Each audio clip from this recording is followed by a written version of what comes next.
I'm not the house of cards that falls down easily. Ooh, I'm strong enough to handle what you throw at me. Welcome to Mental Health News Radio. I'm your host, Kristin Sunanta Walker. Just what are we going to discuss? The intimacy that is mental health. Let's continue to make it as comfortable as discussing brain health or heart health.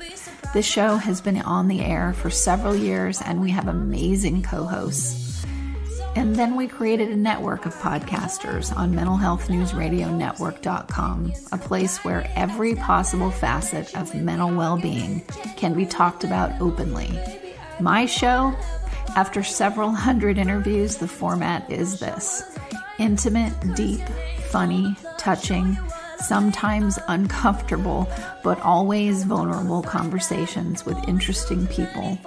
The goal is to have you, our listening family, many of you who have become my good friends, feel as though you are listening in on private conversations. Thank you for tuning in and becoming part of this amazing journey with me, and now with our network of podcasters. Just knowing this podcast might be helping any of you realize you are not alone on this journey called being a human being makes doing this podcast worth every second. After all we promised, we'd be cordial. Hey everyone, Alan Scherer joins us. He's been on the show before. It's been a while. We had a little bit of a falling out, but we've resurrected from there, which can happen in relationships. And Alan, how are you? I'm good. The sun is shining here. It's a beautiful day here in Massachusetts. I can't really complain about it. Okay. You know what? I actually would like to talk about, I know we're going to get into what you wanted to talk about, but I wanted to talk about something that I've noticed in, running a company and people's perceptions around me because of this network. And the conclusion jumping that people can go to when a situation happens. Sure. I've found that really interesting, and how social media can help just foster this immediate, unfair reactivity. And, there isn't much thought into it. People are not taking a pause and going, well, we don't know the whole story. They're just immediately believing something that gets, pushed out. No, that's so true. I mean, because it's instant. You can do whatever you want. And as soon as you hit the send button, it's out there. Right. So if you're having a bad day, right, and you see something online that kind of gets your ire up. Yeah. Gets you fired up. But it has nothing to do with anything that has to be doing with you. And I think that's what happened when we had our falling out. Was there was a whole situation going on where there were two sides of it. But if you were only seeing one side of it, or one side of it was firing itself into your life to kind of give you its own narrative of the whole thing, it can blow everything completely out of proportion. Right. And sometimes it takes, a lot of patience on the person's part that's sort of being attacked, because, time, it's that whole thing about time will tell the real story. But what happens with any kind of media, including social media, is, people are guilty immediately. Whoever is posting the most or saying the most, the loudest, is the one that is, tends to be believed, and usually by sometimes the lowest common denominator of human behavior. And, the person that is being put on trial, so to speak, is, they're just being quiet, watching, reflecting, and just sort of taken in what's going on out there, the things that are being said about them.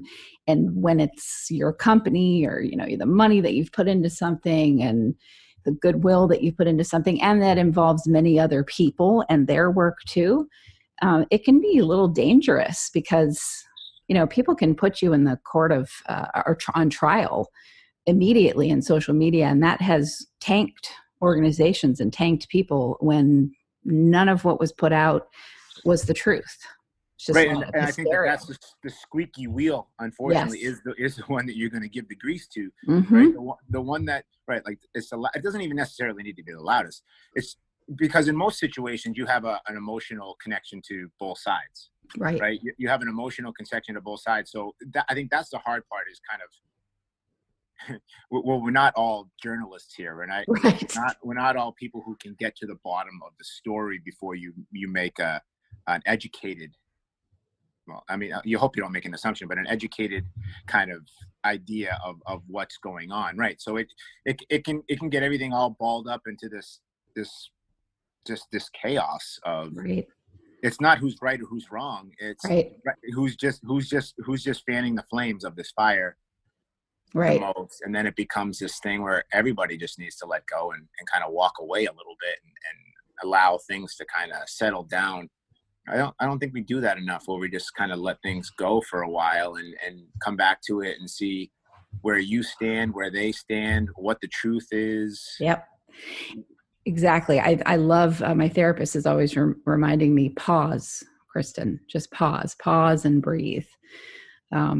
This too shall pass. I mean, such wise words. And I've got so many great people that I can call. I mean, I just had a conversation with Dr. Mark Goulston, who is amazing. He's on the network as well with 2 shows. One of them actually is with Kevin Hines for a film he just did called, that you can get to stayalivevideo.com. And he said something to me about confirmation bias. And I thought, and that something new that's happening in my life, which I will talk about on the show, is the benefit of having a show. You do get to narrate your own story. Anybody can say anything about me or about this network, but I get to control my own narrative because I do a podcast, which is wonderful. Doesn't mean I'm doing it to change anybody's mind, but I get the benefit of doing that, which makes me feel better and more comfortable. But this new situation that cropped up, because, life has drama. I love people that say, oh, I don't want to be connected to that drama. There's so much drama. And I get it. There are people that have drama, and they create tons of drama. And then there's just, you're living your life and drama happens because that's part of being a human being. But sometimes people see that and they think you have drama cooties and they're going to catch it. So they don't want to be involved. And you're like, listen, is your life free of drama? No, it is not. We all have that thing, right? Yeah. Those little triggers in our lives, whether they're family members or friends or whatever, that, they need our support, but sometimes it's really hard to support them because everything that they do is so dramatic, right? Everything has to be bringing the attention onto them in a negative way, as opposed to just allowing the positives to lead the narrative. And I think that's where I am in my life right now, is I forget about that. Right? To not allow all those things, those chaotic things, to lead the narrative. And I forget that you can slow down, pause, be more responsive than reactionary, and let go of what you have to let go sometimes, and kind of, walk away and reassess where the value lies in all the things you're trying to do.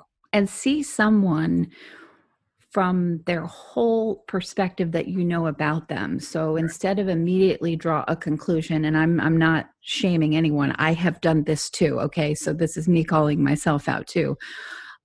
Instead of hearing something negative, hearing a negative voice tell you who someone is because of an incident, being a mature person and sitting back and looking at, well, wait a minute, what does this person do in their life? And what does this person do in their life? I'm going to let the totality of what I've seen that this person does speak for itself, and take that into consideration before I jump to any conclusions, and hopefully not even jump into a conclusion. I think that's something that I've had to learn how to do. And that's really hard to do in today's society. And it's also hard to do when you're young. True.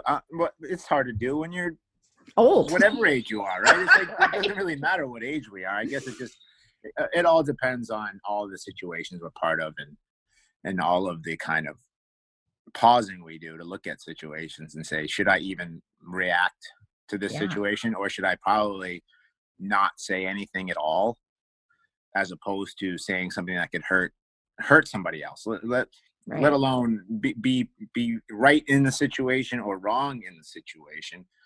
We have so many opportunities now to say whatever the heck we want to, and we're protected by our phone screens or our computer screens or whatever. No, we think we are. Yeah, exactly. Right. But we're protected because there's nobody in front of us that's going to shock us. Tangible person that you can see their face, or you could. Yeah, exactly. I actually had this happen with Stephen Kovalkovich, where, and we're in the field of mental health, so I always take things from another level of perspective because of the field that you and I are in. So, and Stephen talked about this on a show. He does Rescue the Rescuer, but his medication was off and he was being so reactionary on social media, and it was triggering a lot of people. People were contacting me, and I'm like, I'm not his mother. Can you take into consideration that something else is probably going on, because he is a lovely human being, instead of just jumping to the conclusion that he's a jerk or he's a whatever. And then we had the benefit of doing a show about it, which was phenomenal. So it's, I don't know, it's fascinating. I mean, I'm feeling much more adult these days that I, oops, sorry everyone, that was my phone going off because I didn't turn off the sound. But I definitely feel like more of an adult, that I'm at least trying to do that, Well, and I think that unfortunately, like with all of this, we're so connected, but we're so disassociated from ourselves and each other by the ability to press send, whenever we want to, without actually being our own editor. You can always go back once you posted something and look and see, I spelled this wrong and this is out of context and things like that. But you can't take it back because somebody's already read it. Yeah. Right. Especially if it's in a way that could be hurtful to somebody else, but everything could be hurtful to somebody else. We don't know anybody else's triggers, right? We don't know what triggers somebody else. So we're not going to please everyone, but if we looked at it a little bit more in a self-inflective way, would I like to read this about myself? Would I feel comfortable if this was said about me? It's hard because we all have our own expectations of ourselves, and we hold ourselves to these high regards. And so it's hard, right? It's hard to let go of this kind of vision of perfection we have for ourselves.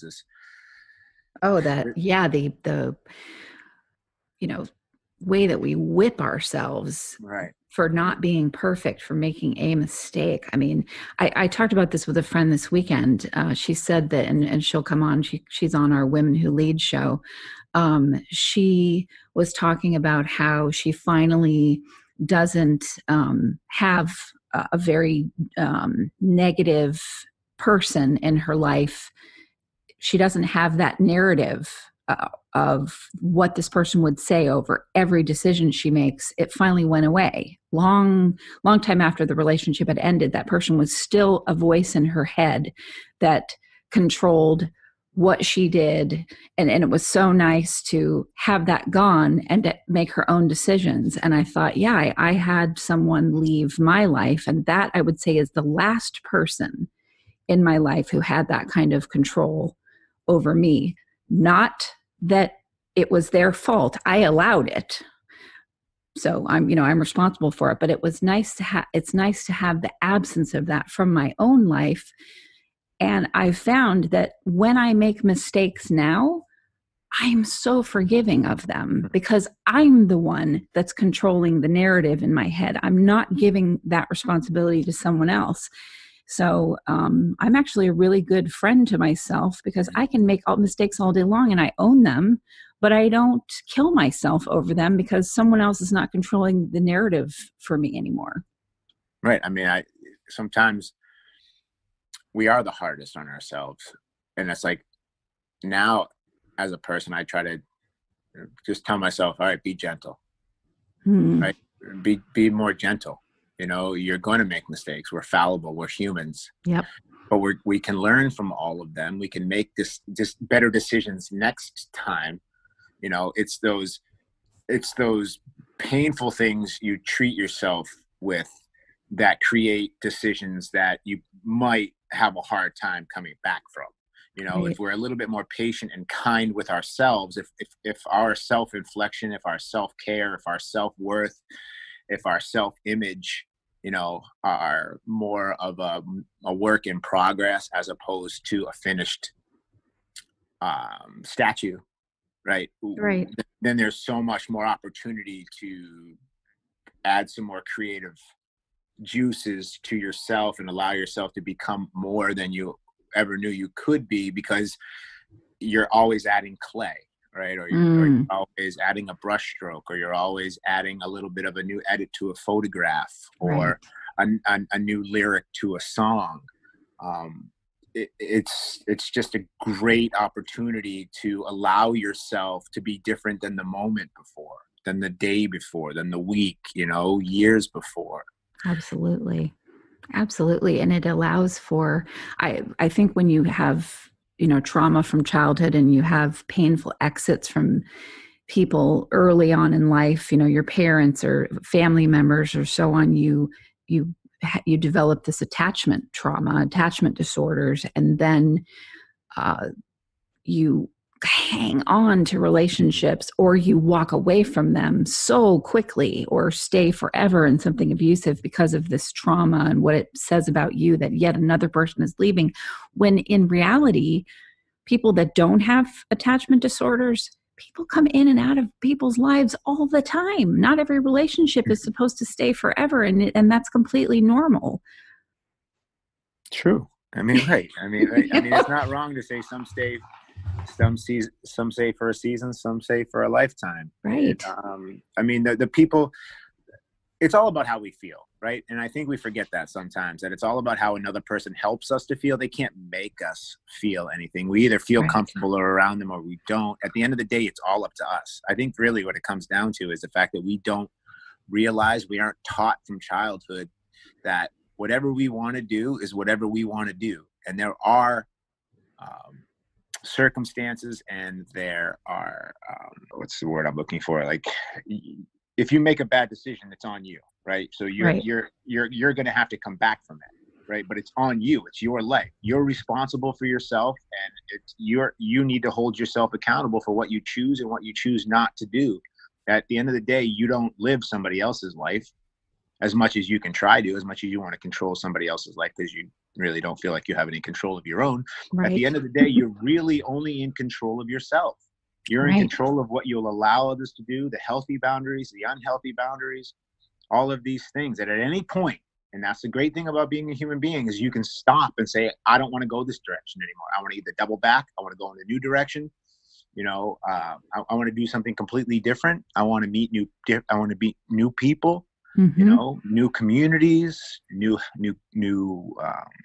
therapy groups, whatever. At the end of the day, that's the great thing about being a human being, is you can at any moment stop and say, nope, not going to happen. This isn't good for me.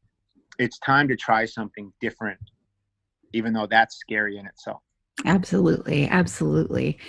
I think about that, like, not too long ago, I was having a conversation, really great conversation with a new male that I've met, and I'm very happily not in a romantic relationship. I am with myself, let's say that. And I've been taking care of other people my whole life, and now I'm taking care of me, which is phenomenal. And I think I deserve at least 5 years, if not 10 years of doing that. Right.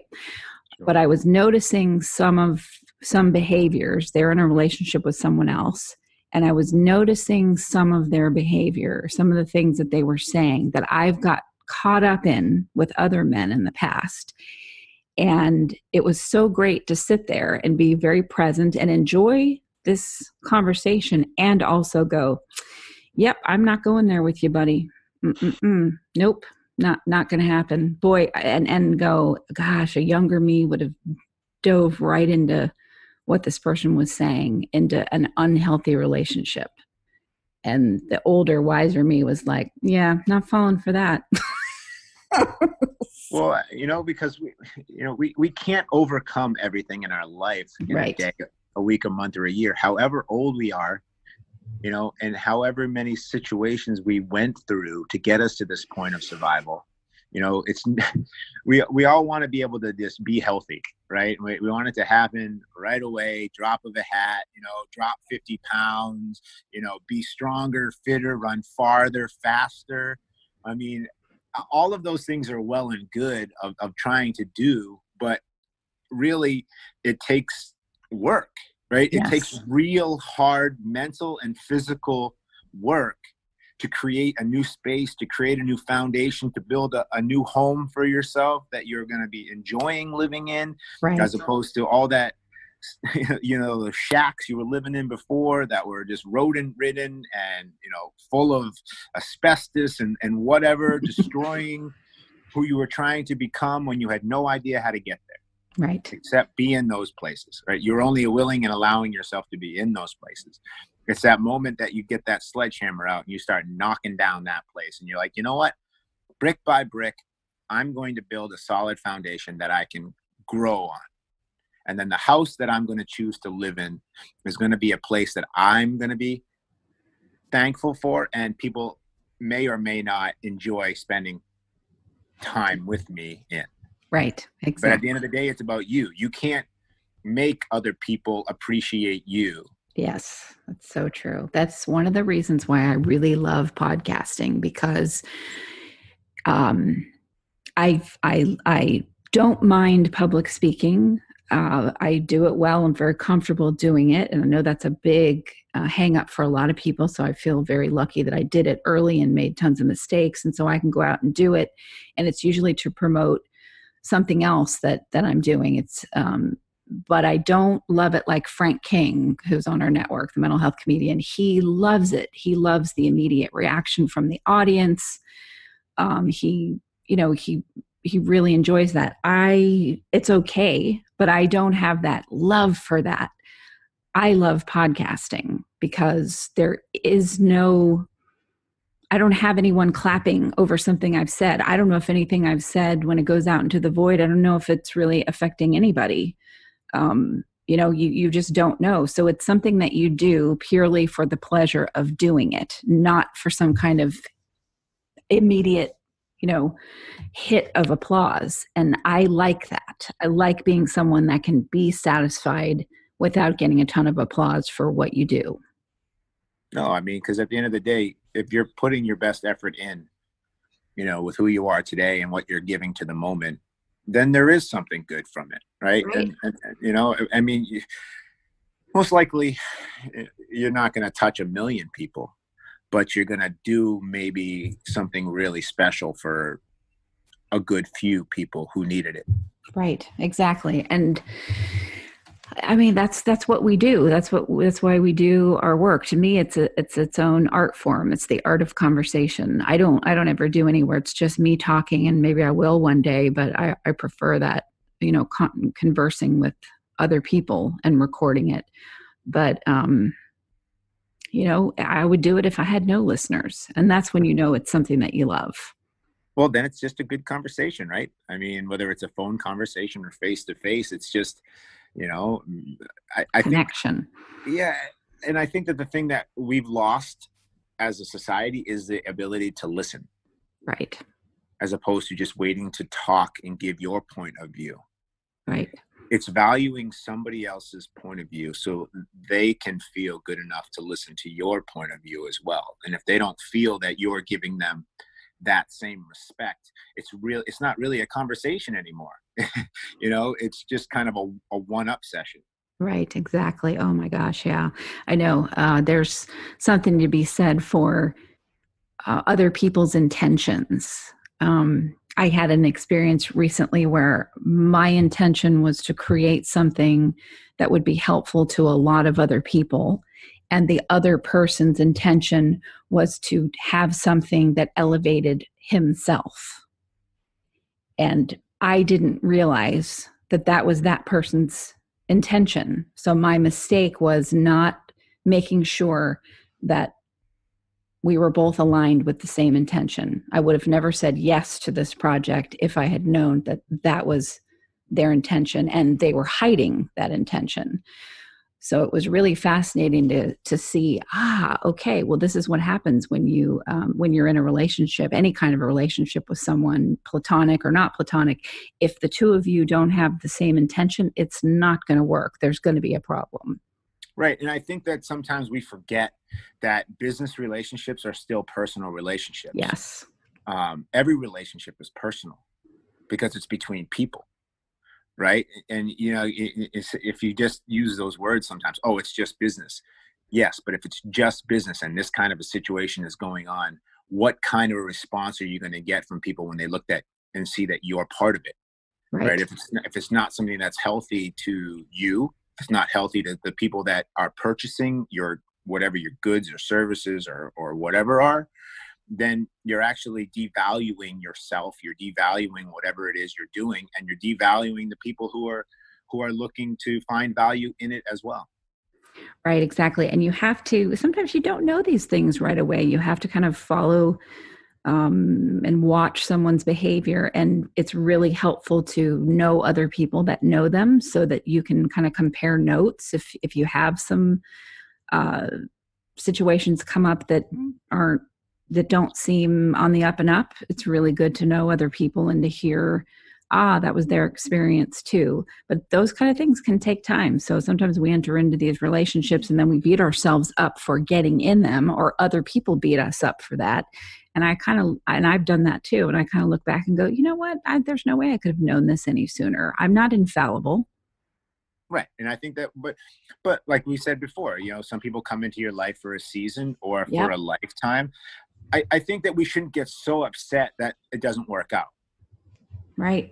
I think I think that sometimes it just doesn't work out, or it doesn't work out right then, or it could be valuable later on, and so we have these, like we said before, we have such high expectations of how things should turn out that we forget to put our best effort in. And even our best effort, the best baseball players in the world get a hit once every 3 at-bats. Right. 3 out of 10 at-bats. You're going to be a failure a lot more than you're going to be successful. But that doesn't mean you shouldn't put the best time and effort and foot forward into what you feel is best.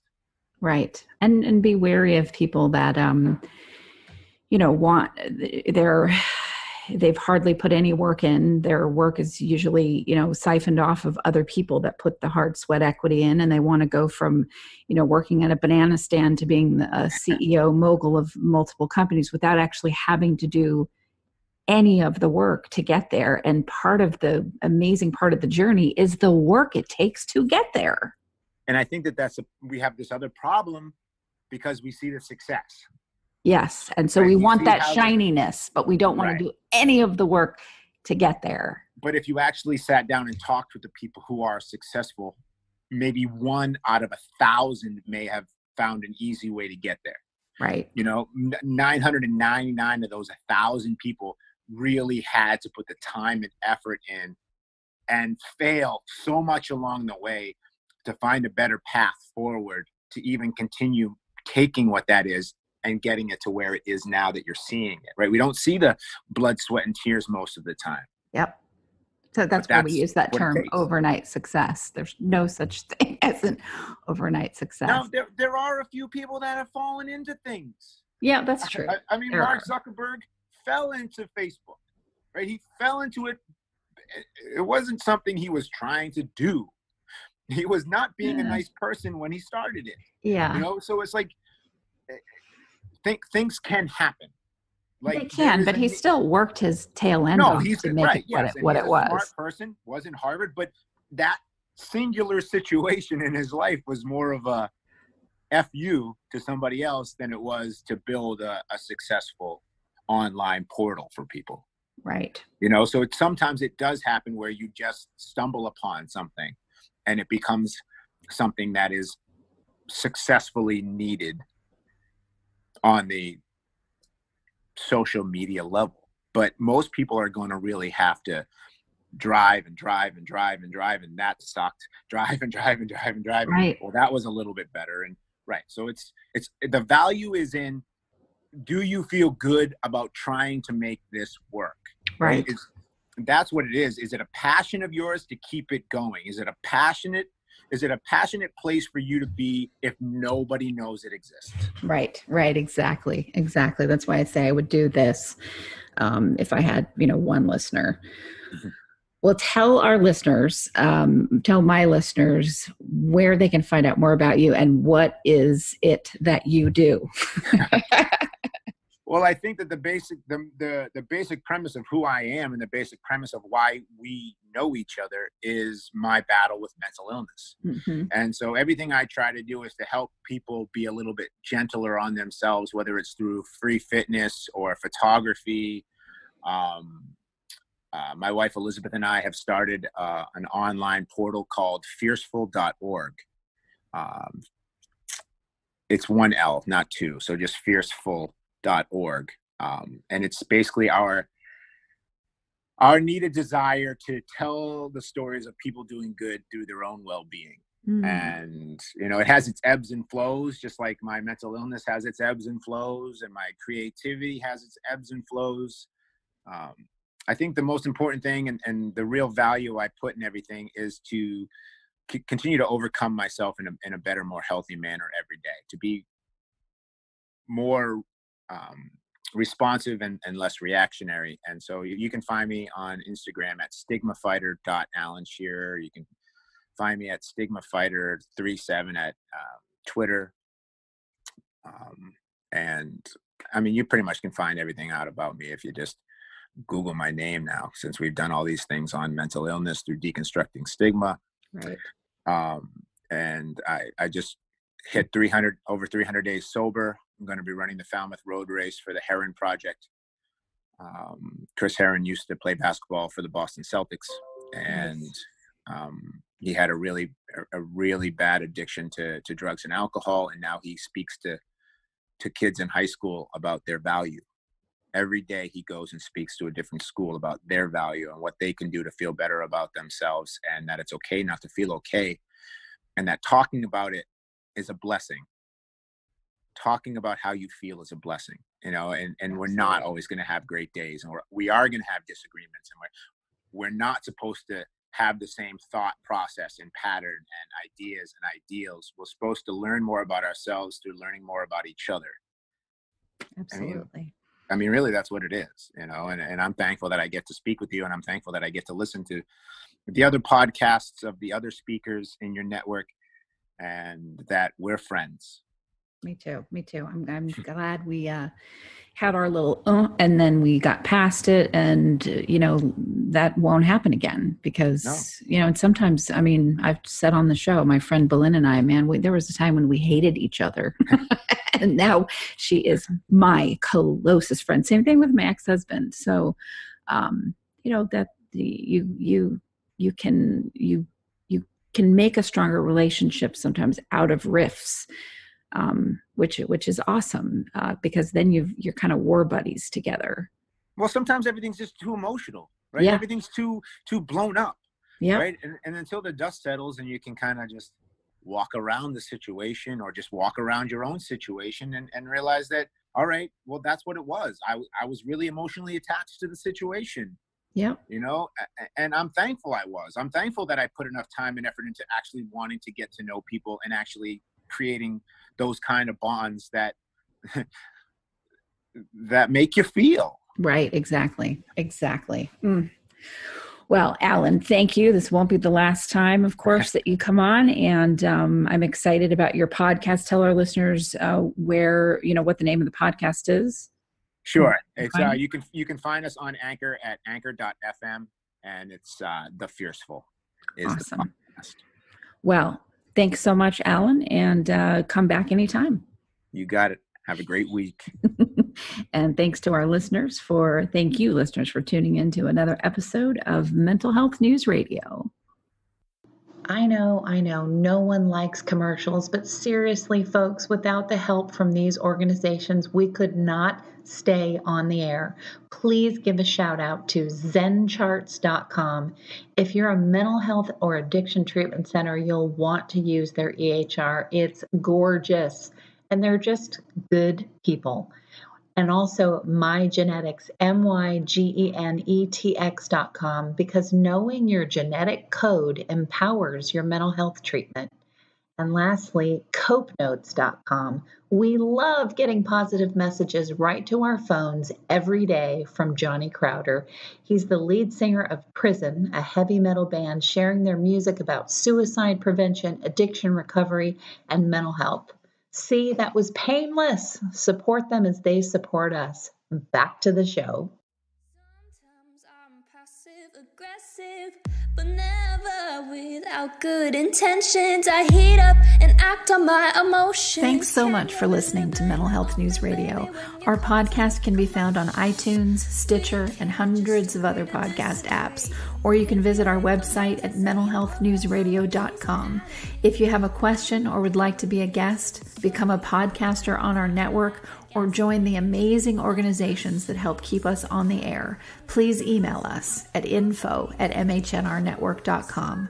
Get ready for that special goodbye from our resident therapy dog, Miles, and a special thanks to Emily Sohn for letting us use her incredible song, Cordial, for our podcast music. Listen to the full song on SoundCloud at emily.sonne. Don't be surprised when I don't hate on you. After all, we promised we'd be cordial. Sometimes in you I can fight it, but I'm opposing. Good boy.